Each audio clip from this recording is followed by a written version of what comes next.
والصلاة والسلام على سيد الأنبياء والمرسلين وعلى آله وأصحابه أجمعين أما بعد أعوذ بالله من الشيطان الرجيم بسم الله الرحمن الرحيم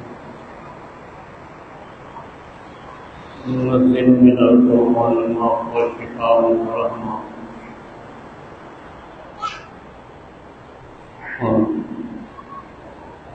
میرے بھائیوں عزیز دوستو،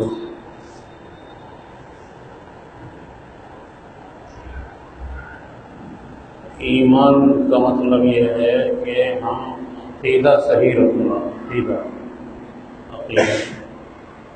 ہمارے دل میں کوئی چیز مضبوط بیٹھ جاتی ہے اس کو عقیدہ بولتے ہیں۔ عقیدہ جیسے اللہ پر ہم عقیدہ رکھتے ہیں کہ اللہ ایک دو نہیں، اس کا یقین ہے۔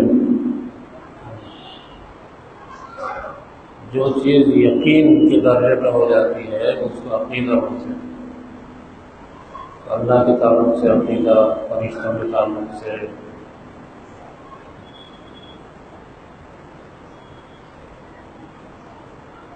رسولوں کے تعلق سے عقیدہ، آخرت پر یقین رکھنا یہ بھی عقیدہ ہے۔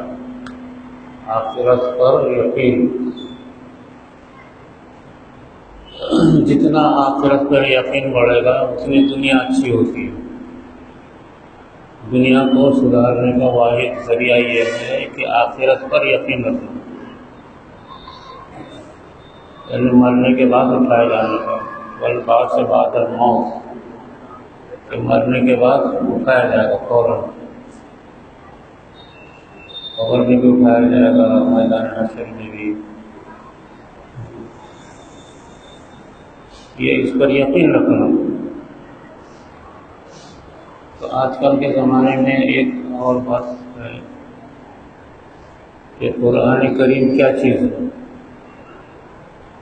ہم نے تو اسے ایک کتاب سمجھ کے رکھ دیا ہے، اس پر کیا عقیدہ رکھو گے آپ؟ قرآن کریم کیا چیز ہے؟ قرآن کریم پر کیا عقیدہ رکھو گے؟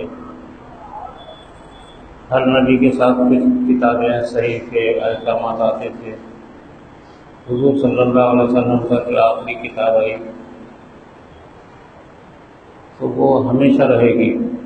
اس سے پہلے کی جو صحیح کے کتب وغیرہ تھے سب منسوخ ہو گئے، سب ختم ہو گئے۔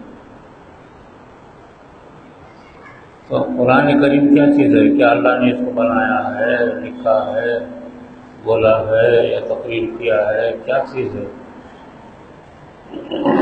اس پر بھی ہمارا عقیدہ صحیح ہونا ضروری ہے۔ قرآن کریم کیا چیز ہے؟ قرآن کریم پر یہ عقیدہ کہ اس کا نزول کیسے ہوا، کیا ہوا۔ جیسے اللہ نے عرش الہی بنایا، پیدا کیا، ایک دن فنا ہو جائے گا۔ جنت بنائی، ایک دن فنا ہو جائے گی۔ جہنم بنایا، ایک دن فنا ہو جائے گا۔ آسمان بنایا، فنا ہو جائے، ایک دن فنا ہو جائے گا۔ یہ سب جن چیزوں کو بنایا ہے یہ سب مخلوق ہے، مخلوق جو بھی مخلوق ہے وہ فنا ہونے والی ہے۔ زمین بنایا، فنا ہونے والا ہے۔ اسی طریقے سے سمندر بنایا، فنا ہونے والا ہے۔ ہر چیز بنائی اللہ نے۔ تو خلفائے راشدین، خلفاء کے بعد جو زمانہ تھا، خلیفہ بن عباس ایک ٹیڑھے دماغ کا آدمی تھا، اور وہ معتزلی تھا۔ معتزلی کے عقائد بہت خراب رہتے، وہ عذاب قبر پر یقین نہیں رکھتے، ان کی نقیر پر کوئی یقین نہیں، اٹھائے جانے پر کوئی یقین نہیں ہے۔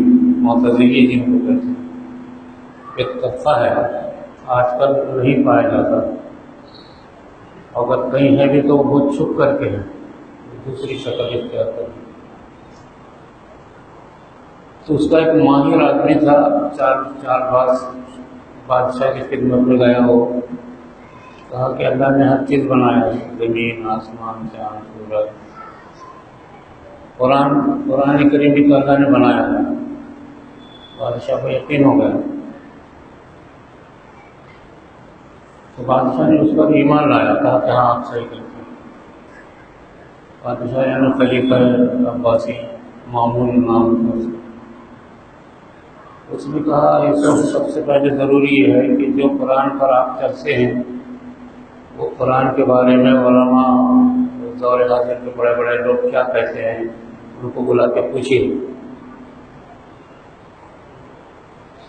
تو بغداد میں ایک بڑی میٹنگ ہوئی اور بڑے بڑے علماء، محدثین، مفکرین سب کو بلائے گئے۔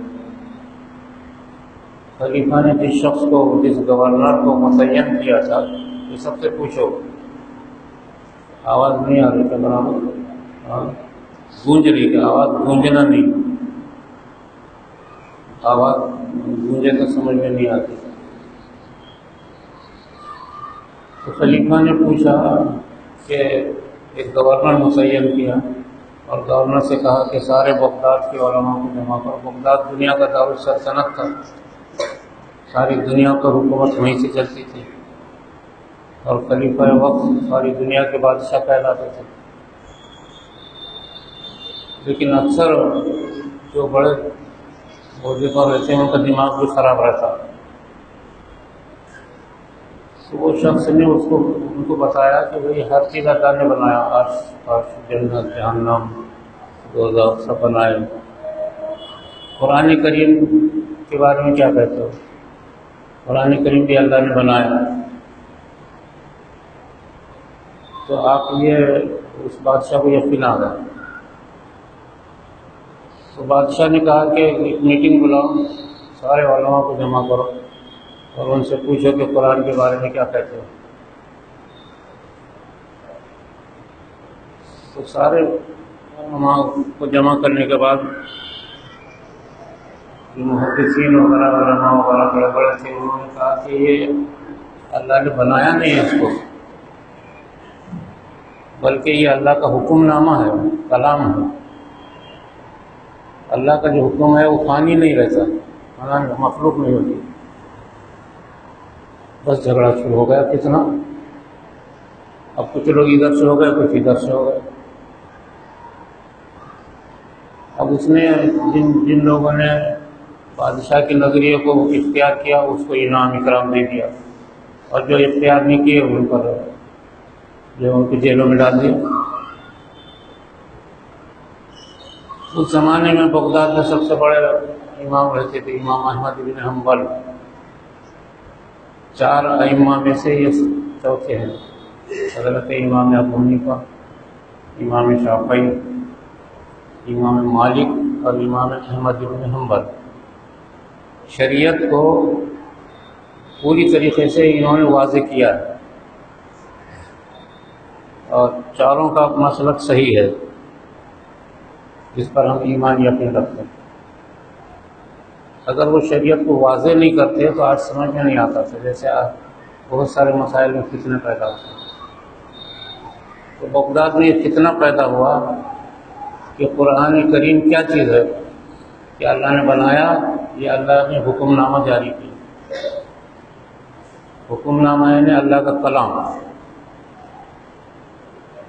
2 طبقے ہو گئے، تو جو حکومت کی تائید میں رہتے تھے ان کو انعام دے دیا، اور جو حکومت کے خلاف، نظریے کے خلاف گئے، انہوں نے کہا کہ یہ اللہ نے اس کو بنایا نہیں ہے بلکہ اللہ کا یہ حکم نامہ ہے۔ اگر بنایا اگر مان لیں گے تو جیسے جہنم بنایا، جنت بنایا، وہ ایک دن فنا ہونے والا ہے، آسمان ایک دن فنا ہوگا، عرش کرسی بھی ایک دن فنا ہو جائے گی، کوئی چیز باقی نہیں رہے گی، تو قرآن بھی کیا فنا ہو جائے گا؟ اس وجہ سے تمام محدثین، مفسرین کا یہ عقیدہ ہے کہ قرآن کریم فنا نہیں ہونے والا، اللہ نے بنایا نہیں اس کو جیسے مخلوق بنائی، آسمان بنائے، زمین بنائے، جنت بنائی، جہنم بنائی، یہ مخلوق ہے اور یہ مخلوق ایک دن فنا ہونے والی ہے، کوئی بھی مخلوق ہے اللہ کے علاوہ سب موت کی گھاٹ اترنے والی ہے، سب کو موت ہے، سب پناہ ہے، لیکن قرآن کو فنا نہیں ہے، اس لیے کہ یہ اللہ کے ذات میں داخل ہے۔ اسلام کا عقیدہ یہ ہے کہ قرآن اللہ کی صفت ہے، جیسے اللہ کی صفت قہار ہے، جبار ہے، غنی ہے، سخی ہے، ایسی اللہ کی صفت بھی قرآن ہے، حکم نامہ ہے اللہ کا۔ یہ حکم نامہ جو ہے ضائع نہیں ہوتا، اس کو نیست نابود نہیں کیا جاتا، جو دائمی حکم نامہ ہے اس کو کلام کہتے ہیں۔ ہم اپنی زبان میں بولیں گے یہ اللہ کا کلام ہے، اللہ کا کلام یعنی اب اس کو فنا نہیں ہے۔ بس یہ بات چل پڑی عام طور سے، اکثر اس زمانے کے بڑے بڑے علماء جو تھے بادشاہ کی تائید میں آ گئے، اور علماء کی طرف سے امام احمد بن حنبل نے اعلان کر دیا کہ قرآن کریم کو اللہ نے بنایا نہیں، یہ اللہ کی صفت ہے اور ہمیشہ سے رہے گا، اس کو فنا نہیں ہے کبھی بھی، دنیا میں بھی رہے گا، آخرت میں بھی رہے گا، جنت میں بھی رہے گا، جنت میں جانے کے بعد بھی قرآن کریم رہے گا، وہاں بھی تلاوت ہوگی اس کی۔ یہ حضرت امام احمد بن حنبل نے اعلان کر دیا، تو بادشاہ وقت نے امام احمد بن حنبل کو بہت تکلیفیں دی، تقریباً 20 برس 15 برس تک، 15 سے 20 برس تک تکلیفیں دیتے رہے، جیلوں میں ڈالنا، مارنا، کوڑے مارنا، ننگا کر کے گھمانا، گدھے پہ بیٹھ کے گھمانا۔ لیکن امام احمد بن حنبل ہر لمحہ یہی کہتے تھے کہ وہ اللہ کا کلام ہے، وہ اللہ کی مخلوق نہیں ہے، اللہ کی مخلوق ہوتی تو کہاں ہو جاتا۔ تو قرآن کریم کے بارے میں سارے دنیا کے اہل علم، اہل سنت والجماعت، سارے مسلمانوں کا یہ عقیدہ ہے کہ وہ اللہ کا کلام ہے، اللہ کا حکم نامہ ہے اور اللہ کی صفت ہے اور ہمیشہ رہے گا۔ یہ ہمارا عقیدہ رہنا چاہیے۔ اور اگر کوئی بولے گا نہیں اللہ نے اس کو پیدا کیا ہے اور فنا ہو جائے گا، یہ اگر عقیدہ رکھتا تو ایمان سے خارج ہو جائے گا۔ کوئی بھی مسلمان اگر ایسا سمجھے گا کہ یہ اللہ کی صفت نہیں ہے بلکہ ایک کتاب ہے اور یہ کتاب فنا ہونے والی ہے، جیسے ساری کتابیں فنا ہوتی ہیں، اگر ایسا کوئی مسلمان عقیدہ رکھتا ہے تو وہ کافر ہو جاتا ہے، اسلام سے خارج ہو جاتا ہے۔ تو دنیا ایسا محسوس ہوتا اللہ کا، کیونکہ دنیا بنانے کا مقصد 2 چیزیں تھیں، ایک حضور صلی اللہ علیہ وسلم کو دنیا میں لانا اور دوسرا قرآن کریم کو اتارنا۔ اس مقصد کے لیے اللہ نے اتنی بڑی جو ہے کائنات بچھا دی، اور اس کے لیے اتنے خرخشے، زمین آسمان، فرشتوں کو پیدا کرنا، زمین آسمان کو بنانا، اور آخر میں حضرت آدم علیہ السلام کو بنانا، پھر وہ حضرت آدم علیہ السلام کے بعد 1,24,000 انبیاء کو لانا، یہ سارا مقصد، یہ سارا بکھیڑا اللہ نے اس لیے کیا کہ 2 چیزوں کو اتارنا تھا، ایک خاتم النبیین کو اور دوسرا اللہ کے کلام کو۔ اس کے لیے اللہ نے اتنا زمین آسمان بچھائے سارے۔ تو حضرت امام احمد بن حنبل ایک ایسے مضبوط شخص دنیا میں گزرے جنہوں نے اس عقیدے کو مضبوط کیا، اس قدر تکلیفیں ان کو دی گئی کہ جس کی کوئی انتہا نہیں۔ آج منصف میں ان کا واقعہ بہت تفصیل سے لکھا ہے، پڑھو اس کو، منصف میں حقیقت الفقہ، حضرت مولانا انوار اللہ شاہ صاحب جو جامع نظامیہ کے بانی تھے، جو قندھار کے رہنے والے تھے، ناندیڑ میں پیدا ہوئے تھے، ان کے والد ناندیڑ میں سروس کرتے تھے، یہاں پیدا ہوئے، یتیم شاہ صاحب کی دعا سے پیدا ہوئے مولانا انوار اللہ شاہ صاحب، قندھار کے رہنے والے، اور یہ جامع نظامیہ کے بانی ہیں۔ سلطنت عثمانیہ کی طرف سے ان کو فضیلت جنگ کا خطاب دیا گیا تھا، فضیلت جنگ تھے۔ تو انہوں نے ایک کتاب لکھی ہے حقیقت الفقہ، اس کے بارے میں ایک مضمون آ رہا منصف کے اندر، اس میں آج کے اخبار میں جو جمعہ ایڈیشن آتا ہے اس میں جو ہے یہ واقعہ حضرت امام احمد بن حنبل کا بہت تفصیل سے لکھا ہے، پڑھنے کے قابل ہے، ہر مسلمان اس کو پڑھے، بہت طویل ہے وہ، لیکن بہت حیرت انگیز ہے وہ۔ امام احمد بن حضرت مولانا نور اللہ شاہ صاحب فاروق نے لکھا ہے کہ اسلام کو بچانے کی خاطر علماء نے کیسی کیسی تکلیفیں برداشت کی، اس میں حضرت امام احمد بن حنبل نے جو تکلیفیں اٹھائی ہیں وہ دنیا کے اندر ناقابل یقین تکلیفیں تھیں، وہ اٹھائی 10 سال 15 سال تک، بہت ہی حیرت انگیز ان کو سزائیں دی گئی، اور اکثر علماء بادشاہ کے ساتھ ہو گئے، لیکن جب یہ مضبوطی سے قائم رہے، امام احمد بن حنبل نے اعلان کیا کہ کوئی ایسی دلیل لاؤ کہ جو قرآن کریم کو اللہ نے بنایا ہے، تو کوئی دلیل نہیں دے سکے دنیا کے علماء بادشاہ، بلکہ یہ بات یقینی ثابت ہوئی کہ قرآن کریم کو اللہ نے بنایا نہیں بلکہ اللہ نے نازل کیا ہے، اللہ کا حکم نامہ ہے، یہ اللہ کی صفت ہے، جیسے اللہ کی صفت ہے قہار، جبار، ستار، ایسی قرآن بھی اللہ کی صفت ہے، اور اللہ کی کوئی صفت ختم نہیں ہوتی، ایسی قرآن بھی ختم نہیں ہونے والا۔ اس پر حضرت امام احمد بن حنبل نے بڑے دلائل قائم کر دیے، تو دنیا کی حکومت جو پوری دنیا پہ حکومت کرتی تھی مجبور ہو گئی، آخر میں حضرت امام احمد بن حنبل کو چھوڑ دیا اور ان کے اعزاز پر اتر آئے، لیکن 10 سال بہت تکلیفیں دی، اذیت ناک تکلیفیں ان کو دی گئی، لیکن وہ اپنے عقیدے پر مضبوطی سے قائم رہے، دلائل قائم کیا انہوں نے۔ ان کو جب مارا جاتا تھا تو وہ کہتے تھے کہ ننگا کر کے مارتے تھے، تو وہ بے ہوش ہو جاتے تھے، کبھی ان کو گدھے پہ سواری کرا کے شہر میں گھماتے تھے، مختلف تکلیفیں ان کو دی گئی، آج کے اخبار میں تفصیل سے لکھا ہوا ہے، اس کو پڑھو، ہر مسلمان نے پڑھنا چاہیے۔ لیکن وہ اس پر قائم رہے کہ قرآن کریم اللہ کی کتاب ہے، اللہ کا کلام ہے، حکم نامہ ہے، اللہ کی مخلوق نہیں ہے، القرآن غیر مخلوق کلام اللہ، کہ قرآن اللہ کا کلام ہے اور مخلوق نہیں ہے، مخلوق فنا ہوتی ہے، ہر مخلوق مرنے والی ہے، کوئی مخلوق رہے گی نہیں، قرآن کریم فنا نہیں ہوگا، ہمیشہ سے رہے گا، ہمیشہ رہے گا۔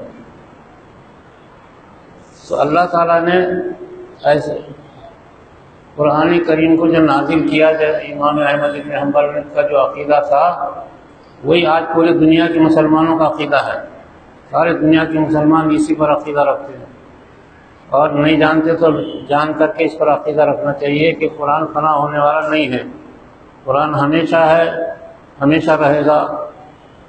اترا زمین میں آج سے 1400 سال پہلے، لیکن جب سے اللہ کی ذات ہے اور ہمیشہ سے ہے، ہمیشہ رہے گی، ایسے قرآن بھی ہمیشہ سے تھا، لوح محفوظ میں رکھا گیا تھا، اترنے سے پہلے لوح محفوظ میں اللہ نے رکھ دیا تھا،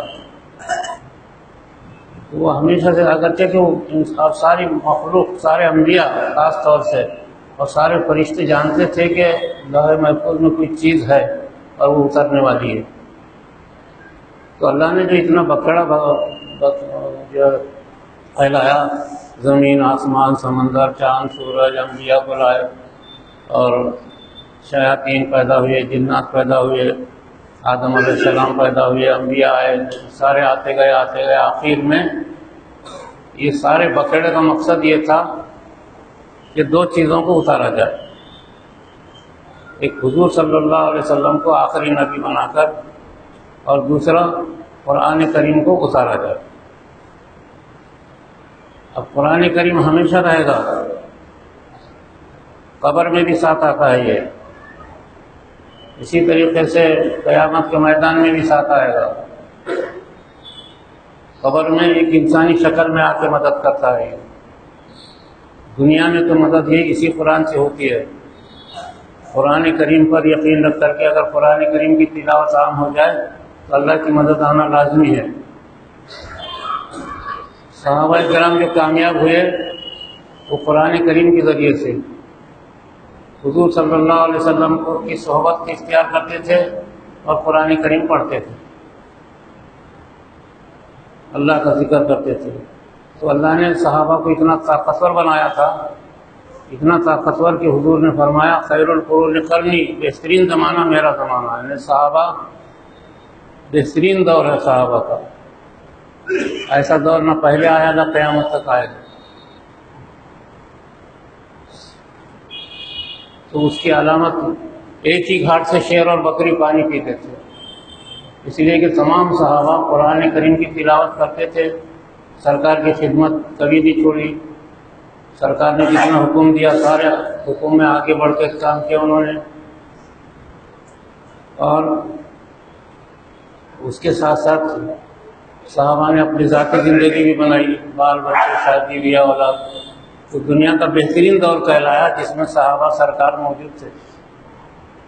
حالانکہ اس سے پہلے بعض زمانہ ایسا گزرا کہ ایک وقت میں زمین پر 10,000 ہزار نبی رہتے تھے، 10,000 ہزار نبی زمین پر.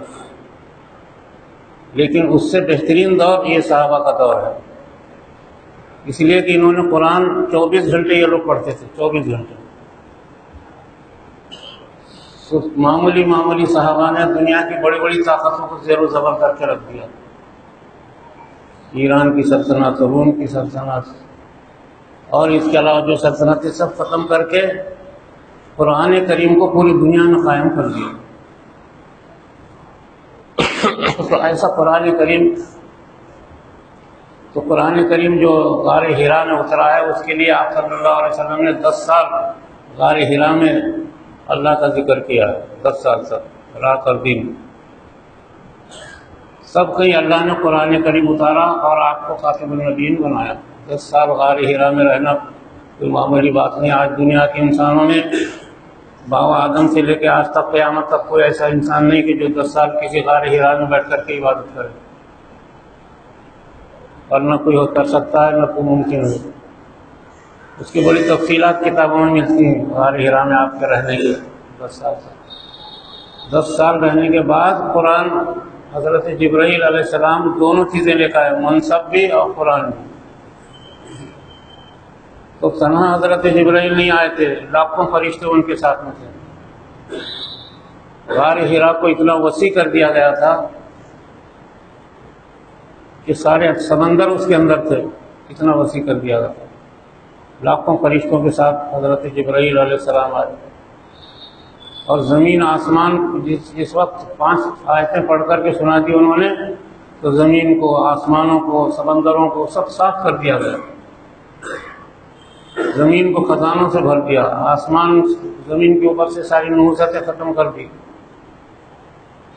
آج مسلمان نحوستوں میں مبتلا ہے. شیطان آیا، بھوت آیا، پریت آیا، یہ آیا، وہ آیا، تعویذ گنڈے، بزرگوں کی مزاروں پہ چڑھانا، یہ دھندے کرنا شروع کر دیے. حالانکہ قرآن کریم دنیا کا واحد علاج ہے، ہر چیز کا علاج ہے. اس میں قرآن کریم چھوڑ کر کے لوگ بیچنا شروع کر دیے. قرآن کریم میں کئی آیتیں ایسی ہیں کہ جو لوگ قرآن کریم کو بیچتے ہیں اور تعویذ گنڈے کرتے ہیں، اللہ تعالیٰ ان پر لعنت بھیجے گا اور قیامت میں ان کی طرف دیکھے گا نہیں، اور ان کے الٹے منہ ان کو اندر جہنم میں پھینک دیا جائے گا جو تعویذ گنڈے کرتے رہتے ہیں اور پیسہ کماتے ہیں. یہ مسلمانوں میں بیماری عام ہو گئی. قرآن کو چھوڑ دیے، تعویذ گنڈے اور ساری مصیبتیں، بڑی بڑی دکانیں کھل گئی تعویذ گنڈوں کی. پہلے درگاہوں پہ رات اور دن چڑھاتے تھے، غلط کام کرتے تھے. اب جو ہے دوسرے مرکز بن گئے تعویذ گنڈوں کے عاملین کے دفتر. اب جھوٹے دھندے ہیں. میرے عزیز دوستو، اللہ نے دنیا میں سب سے بڑا تعویذ، سب سے بڑا عمل ہمیشہ کے لیے اتارا ہے، وہ قرآن کریم ہے. اور اس کے اترنے کے بڑے تفصیلی حالات قرآن کریم میں آتے ہیں. تو حضرت امام احمد ابن حنبل نے جو تکلیفیں اٹھائی وہ خاص طور سے سارے مسلمان آج پڑھے وہ منصف کے اندر حضرت مولانا انور اللہ شاہ صاحب حقیقت الفقہ ایک عنوان لکھا ہے، اس پہ ان کا واقعہ لکھا ہے کہ کس طریقے سے انہوں نے قرآن کی حفاظت کی، قرآن کا کیسا عقیدہ قائم کیا، اس کے لیے کتنی تکلیفیں اٹھائی۔ ہر شخص اپنے گھروں پہ جا کر کے منصف کے اس مضمون کو خاص طور سے پڑھے، تب معلوم ہوگا کہ قرآن کریم کیا چیز ہے۔ ہم نے چھوڑ دیا ہے قرآن کریم، دکان کو جانا ہے تو قرآن چلا گیا، اور مسلمانوں نے 100% قرآن چھوڑ دیا ہے۔ 50 لاکھ روپیہ خرچ کر کے ڈاکٹر بن رہے، کئی ڈاکٹروں کو پوچھا تو بولے قرآن پڑھنا نہیں آتا۔ 10 لاکھ روپے خرچ کے انجینئر بن گئے، ان کو پوچھا میں نے قرآن تو بولے پڑھنا نہیں آتا۔ 20 سال سے جو ہے جماعتوں میں چل رہے، 20 سال سے دینداری کا دعویٰ کر رہے، 20 سال سے اولیاء اللہ کا دعویٰ کر رہے، 20 سال سے جو ہے کتابیں لکھ رہے، لیکن قرآن کریم نہیں پڑھنا ہی نہیں آتا۔ افسوس ہے۔ 10 لاکھ روپیہ خرچ کر کے ولیمہ کرتے ہیں، ولیمے کے وقت ایک مرتبہ ایک دولہے سے پوچھا قرآن پڑھنے آتا؟ نہیں آتا۔ ماں باپ نے 10 لاکھ روپیہ خرچ کیا ولیمے میں، لیکن 1000 روپیہ خرچ کر کے اس کو قرآن پڑھنا نہیں سکھایا۔ آج خاص طور سے آپ لوگ پڑھو کہ امام احمد بن حنبل نے قرآن کی حفاظت کے لیے کتنی تکلیفیں اٹھائی، وہ آج بہت خاص مضمون آیا ہے اس میں۔ حضرت مولانا انور اللہ شاہ صاحب فاروقی نے ایک کتاب لکھی حقیقت الفقہ، اس میں حضرت امام احمد بن حنبل کے ساتھ جو سلوک کیا گیا بہت تفصیل سے لکھا ہے، اور کس طریقے سے انہوں نے قرآن کی حفاظت کیا۔ جو فتنہ قرآن کے خلاف پیدا ہوا تھا اس کو دفن کر دیا ہمیشہ کے لیے۔ اب ہمیشہ کے لیے قرآن کریم کو مخلوق نہیں سمجھا جائے گا، فنا ہونے والی نہیں ہے، یہ ہمیشہ رہے گا، قیامت تک رہے گا، قیامت کے بعد بھی رہے گا، میدان حشر میں رہے گا، پل صراط میں رہے گا، جنت میں بھی اس کی تلاوت ہوگی، اللہ کے سامنے پڑھی جائے گی قرآن کریم۔ لیکن افسوس ہے مسلمانوں نے جب قرآن چھوڑا تو جب مسلمان قرآن چھوڑتے گئے مسلمان دنیا میں تباہ ہوتے گئے، اور جب مسلمانوں نے قرآن کریم کو پکڑا تو اللہ نے دنیا میں اچھی زندگی دی مسلمانوں کو۔ آج 95% مسلمان قرآن چھوڑا ہوا ہے۔ اس شہر میں 10,000 حاجی ہیں، کسی حاجی کے ہاتھ میں قرآن نظر نہیں آتا، اکا دکا۔ ہزاروں دولت مند آدمی، دولت مندوں نے تو قرآن کو بیکار کتاب سمجھ لیا دولت کے نشے میں۔ پڑھا لکھا طبقہ ہمارا قرآن کریم نہیں پڑھتا، افسوس ہے۔ روزانہ قرآن کریم کی تلاوت ضروری ہے، اسی سے انسان اسلام کی حیات اور اسلام کی مسلمانوں کی زندگی ہے۔ جب تک کہ اس کو پڑھیں گے کوئی دنیا کی طاقت امت کو تباہ نہیں کر سکتی۔ آج 90% چھوڑے ہوئے ہیں، ساری دنیا میں مسلمانوں کو خون بہہ رہا ہے، صرف قرآن چھوڑے ہوئے ہیں، باقی سب کرتے۔ ولیمے میں 10 لاکھ روپے کر کے بیٹے کا ولیمہ کر رہے، کئی بیٹوں سے پوچھا دولوں سے قرآن پڑھنا آتا نہیں آتا، کئی ڈاکٹروں کو پوچھا میں قرآن پڑھنا آتا نہیں آتا۔ 1 کروڑ روپیہ خرچ کر کے ڈاکٹر بن رہے، 10 لاکھ روپے خرچ کر کے انجینئر بن رہے، ٹیچر بن رہے، 20 لاکھ 25 لاکھ روپے دے کے ٹیچر بن رہے، 1 لاکھ روپے تنخواہ ملتی، لیکن قرآن کی تلاوت نہیں کرتے۔ یہ مسلمانوں کی سب سے بڑی کمزوری ہے، اور مسلمانوں کے تباہی کا واحد ذریعہ ہے قرآن کریم کو چھوڑ دینا۔ پہلے ہر ماں قرآن کریم پڑھتی تھی، ہر عورت صبح قرآن پڑھنے کی پڑھتی تھی، تو ان کی گود میں اولیاء اللہ پیدا ہوتے تھے، بادشاہ پیدا ہوتے تھے، نامور لوگ پیدا ہوتے تھے، اچھے نوجوان پیدا ہوتے تھے۔ آج ماں کی گود سے قرآن نکل گیا، ماں کی گود میں وہ جو ہے موبائل آ گیا، 10 بجے تک سونا اور پھر گود میں موبائل آ گیا، تو آج ماؤں کی گود میں جو اولاد پیدا ہو رہی ہے بڑی کم ہی پیدا ہو رہی ہے، رات بھر پھر رہے۔ یہ تباہی جو ہے صرف قرآن کریم کے ترک کرنے سے آئی دنیا میں۔ امام احمد ابن حنبل نے جو تکلیفیں اٹھائی قرآن کے تعلق سے، اس کو خاص طور سے پڑھ کر دیکھ لو آپ لوگ، تو کم سے کم قرآن کی تلاوت تو روزانہ کرو صبح اٹھ کے فجر کے فوراً بعد۔ اگر یہ عمل جب ہوگا امت میں تو امت کی مصیبتیں دور ہو جائیں گی۔ اور آج پوری دنیا میں مسلمانوں نے قرآن پڑھنا چھوڑ دیا۔ مکہ مکرمہ میں بھی قرآن کے تھپی لگی ہوئی ہے، ایک حاجی بھی نکال کے قرآن پڑھتا نظر نہیں آتا۔ جتنے عمرے کو جاتے ہیں ایک کو قرآن پڑھنا نہیں آتا۔ کائے کے لیے عمرہ کر رہے ہیں، کائے کے لیے حج کر رہے ہیں؟ اصل چیز قرآن کریم ہے. خانہ کعبہ کے پتھر اس کے سامنے کوئی حیثیت نہیں رکھتے. قرآن کریم کے مقابلے میں، قرآن کریم کے مقابلے میں کوئی چیز، کوئی عبادت نہیں ہے. خانہ کعبہ کی بھی کوئی اہمیت نہیں ہے قرآن کے مقابلے میں. خانہ کعبہ پتھر کا بنا ہوا ہے، لیکن قرآن کریم کو اللہ نے خود حکم نامے کے طور پہ جاری کیا، ہمیشہ کے لیے، قیامت تک اور قیامت کے بعد بھی رہے گا. اور مسلمان چھوڑ کر رکھے ہیں. بہت افسوسناک رویہ دنیا کے اندر جو جاری ہے اسی وجہ سے ہے.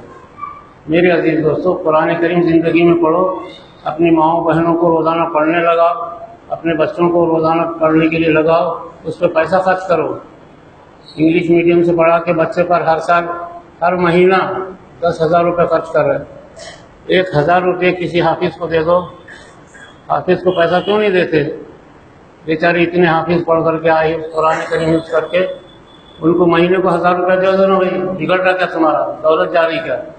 1,000 روپے دو اور بولو کہ ہمارے بچوں کو پڑھاؤ، ہم کو بھی پڑھاؤ. پہلے خود پڑھنا سیکھے. حافظوں کو پیسہ دے دو، علماء کو پیسہ دے دو. ساری دنیا میں پیسہ خرچ کرے. چلہ چٹی پہ 2 لاکھ روپے خرچ کرے. چلے پہ 2 لاکھ روپے خرچ ہو رہا، چٹی پہ 2 لاکھ خرچ ہو رہا، رسم پہ 5 لاکھ خرچ ہو رہا، ولیمے پہ 10 لاکھ روپے خرچ ہو رہا، شادی پر 50 لاکھ روپے خرچ ہو رہا. اور قرآن کریم کے سیکھنے پر مسلمان اسی میں برباد ہو گئے. اور قیامت تک اگر پڑھیں گے نہیں تو برباد ہوتے رہیں گے مسلمان. سب آج مسلمانوں کا خون پانی کی جیسا بہ رہا ہے. مسلمانوں کی ماؤں کی عزتیں لوٹی جا رہی ہے، کھلا لوٹی جا رہی ہے پوری دنیا کے اندر.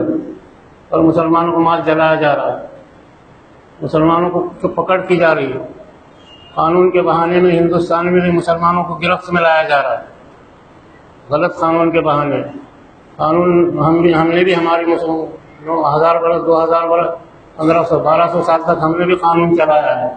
ہم نے قانون کے ذریعے سے ہندوستان کے رہنے والوں کو راحت پہنچائی. اور آج قانون کے آڑ میں مسلمانوں کو تکلیف دی جا رہی. میرے عزیز دوستو، ان سب کا واحد علاج ہے کہ قرآن کریم کی تلاوت مسلمان شروع کر دے اپنے گھروں میں. اللہ کا کلام جب پڑھا جائے گا، حکم نامہ، تو اللہ کی مدد دنیا میں آئے گی جیسے فرشتے صحابہ کو آئی، اولیاء اللہ کو آئی. لاکھوں اولیاء اللہ ہندوستان میں پہلے ان کی گنبدیں کھڑی ہوئی ہیں. انہوں نے کیا کیا؟ قرآن تو پڑھا ہوا، سارے ہندوستان کے اندر اپنے دین و ایمان کو پھیلایا. اس لیے میرے عزیز دوستو، اس کی ذرا حفاظت کرو. قرآن کریم کی تلاوت کو عام کرو. گھروں میں، دکان پہ بیٹھ کے قرآن کریم کی تلاوت کرو. پہلے مسجدوں میں پہلے قرآن پڑھو. مسجدیں بھی ایران پڑھی ہوئی ہیں. مسجدوں میں اے سی لگایا جا رہا ہے، مسجدوں میں جو ہے کولر لگا رہے ہیں، قالین بچھا رہے ہیں. اور مسجدیں ویران پڑی ہوئی ہیں، رات بھر ویران پڑی ہوئی ہے، دن میں بھی ویران پڑی ہوئی ہے. 5 وقت کی نماز پہ خالی آ کے پیشاب سنداز کر کے وضو کر کے 2 ٹھوکے مارے اور چلے گئے. باقی قرآن کی تلاوت کہاں ہے؟ قرآن مسجدیں قرآن کریم کی آواز سے گونجنا چاہیے. میرے عزیز دوستو، اس کے بغیر نجات نہیں ہے، یاد رکھو. قرآن دائمی کتاب ہے، ہمیشہ کا ہے، ہمیشہ رہے گا. اللہ کی صفت ہے. اور مسلمانوں کے ترقی کا، نجات کا، حفاظت کا واحد ذریعہ قرآن کریم ہے. اس پر عمل کرنے کی کوشش کریں سبھی لوگ، اور مجھے امید ہے کہ سبھی لوگ انشاءاللہ اس پر عمل کریں گے. اللہ تعالیٰ عمل کی توفیق عطا فرمائے.